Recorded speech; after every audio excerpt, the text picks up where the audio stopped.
Hello. Okay, Meg 2, The Trench. Directed this time by a Ben Wheatley, and it's based on the 1999 novel The Trench by a Steve Alton. I didn't know these films were actually based off novels until I did a little bit of research for this movie, Meg 2, and I actually haven't seen the first film, Meg, all the way through. I fell asleep. But yeah, I didn't know these were based off novels, and this film, the sequel, follows a group of scientists who must outrun and outswim the Megalodons when a malevolent mining operation threatens their mission and forces them into a battle of survival. So when it comes to movies like this, you know, big, silly, summer monster films, that don't take themselves too seriously, you know, I'm looking for something that I can be entertained, have a bit of fun with, turn my brain off for an hour, you know, for an hour and a half, 2 hours, and yeah, just have a bit of fun. And with all the early negative reviews and criticisms coming out towards the movie, that was getting me even more excited, because I always really get excited with the prospect of really liking a film that everyone else hates.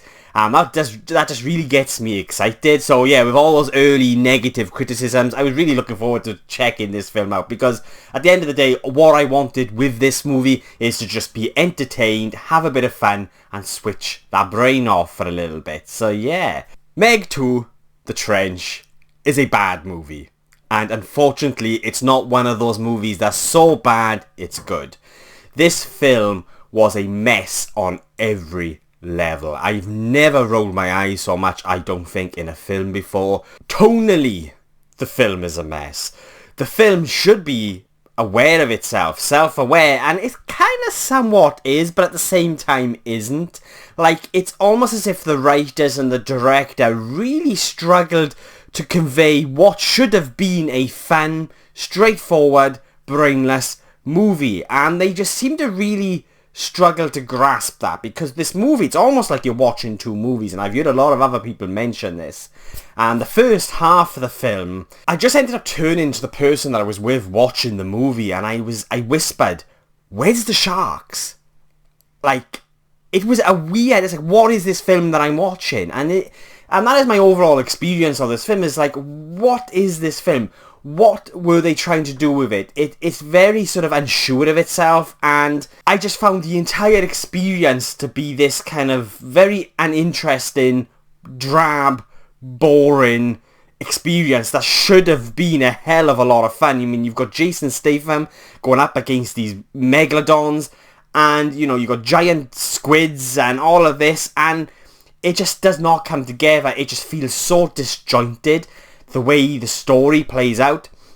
You know, there's a one particular moment in the movie that goes quite dark, but stands out as a result, and it's like, that to me was a sort of a true reflection on, they really didn't know really what to do with this material or this story, or sort of the type of movie really that they wanted to make. Like, when you actually get a little bit of humour, it kind of reminds you, or it's like, oh yeah, this is the type of film that they're trying to make. Because when you do get the comedy in this movie, it stands out, because the tone of this film is such a mess.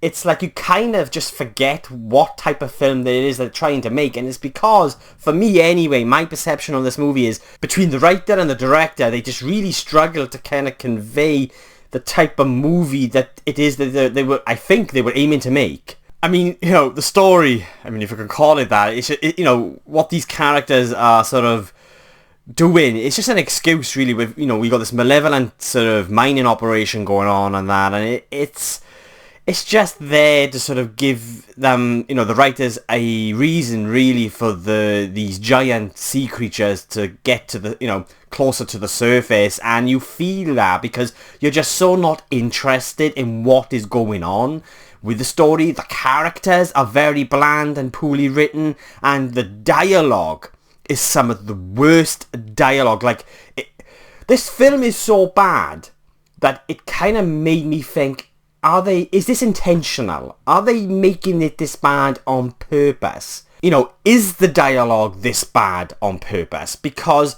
it's so bad that it actually makes you question. It's like, this can't be that bad. You know, there has to be a motive to why this film is so bad. Meg 2, The Trench, should have been a fun, entertaining, brainless, monster movie where you got Jason Statham going up against Megalodons for about 90 minutes, 2 hours, and you should have been entertained. This movie fails at it. It fails miserably. It failed to immerse me from the start, to be honest with you. They tried to sort of create this story around this mining operation and on the seabed and this company and all of this and that. And you know what? The characters, everything that they try to do with this film, with the story, is just so dull and just not interesting. And it's the way the film is written, the way the film is crafted and handled. The CGI is like very average. And I've just got to mention the third act, which is based on this island called Fun Island. At least that's what I'm sure that's what it was called anyway. And it couldn't be further away from the truth, to be honest with you. And that's when I started to get a little bit kind of excited. So it's like, oh right, are we going to actually have a bit of fun now and an entertaining sort of carnage really with these big monsters? And just the film is so awkwardly shot.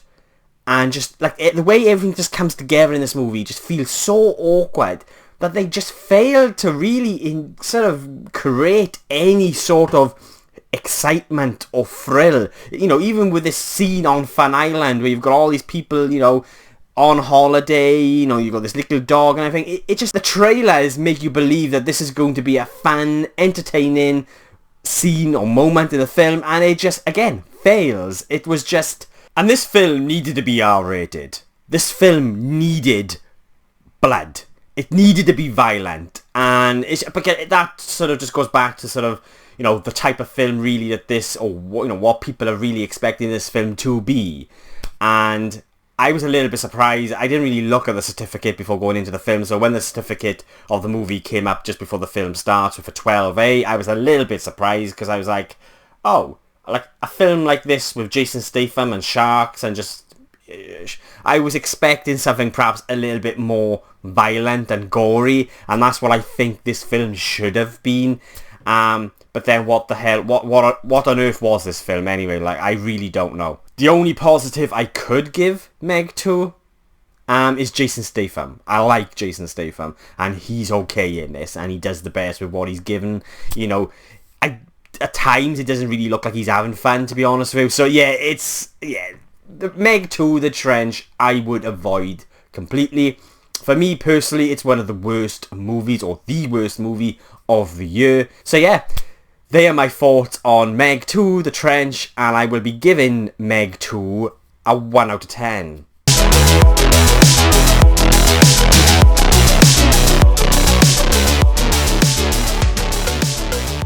So yeah, they are my thoughts on Meg 2. What did you guys think? Please let me know below. Did you love it? Did you hate it? Did you agree or disagree with anything I said? Then let me know below in the comments and let's get a discussion going. And if you've made it this far into the video, thank you so much. I really do appreciate it. I'm hoping to hit 200 subscribers by the end of the year. Currently sat at 140. I just want to thank every single one of you for subscribing and just following me and watching me just ramble on about one of the, sort of my big passions in life, which is film, and just talking about film and cinema. So yeah, really, really appreciate it. I've got 2 reviews coming this week. One for Joyride, which I'm kind of looking forward to checking out. And you've also got Gran Turismo, that's directed by Neil Blomkamp. I'm a big fan of him as a director, so I'm looking forward to see what he does with this latest video game adaptation. So yeah, they are my 2 reviews coming up this week. So yeah, thank you for watching. I really do appreciate it, and I'll be catching you guys soon.